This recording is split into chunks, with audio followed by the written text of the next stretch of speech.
رسول کریم صلی اللہ علیہ وسلم کا ارشاد ہے کہ جس قوم میں خیانت غالب آ جائے الیاذ باللہ، اور اللہ تعالیٰ اس کے دلوں میں دشمن کا روب ڈالتا ہے۔ آج کتنے ممالک ہیں جی، اسرائیل میں کیا ہو رہا ہے، ٹھیک ہے، خیانت غالب ہے، میں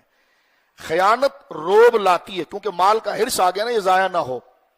کتنی پتے کی بات نبی کریم فرماتے ہیں، اس لیے اتنا ذہین آدمی دنیا کے اس منصع شہود پر نہیں آیا جو نبی پاک کی شکل میں مبارک میں آیا۔ فرمایا کہ جس قوم میں خیانت غالب آ جائے تو اللہ تعالیٰ اس کے دلوں میں دشمن کا روب ڈال دیتا ہے، اور جو قوم ناپ تول میں کمی کرے، نمازیں پوری پڑھیں، حج پہ بھی جائے، عمرے پر بھی جائے، ناپ تول میں کمی کرے، ملاوٹ دبا کر کرے،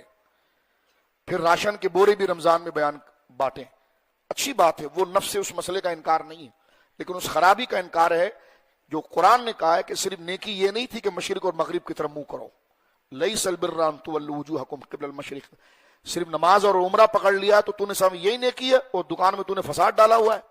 جعلی دوائیاں بیچ رہا ہے، ملاوٹ کر رہا ہے۔ فرمایا نیکی یہ نہیں ہے، یہی نہیں ہے نیکی کہ تم عمرہ کریں، عمرہ نیکی ہے، نماز نیکی ہے، یہی نہیں ہے، وہ حقوق بھی ساتھ میں جوڑے گا جب نیکی کا۔ تو فرمایا نبی پاک صلی اللہ علیہ وسلم نے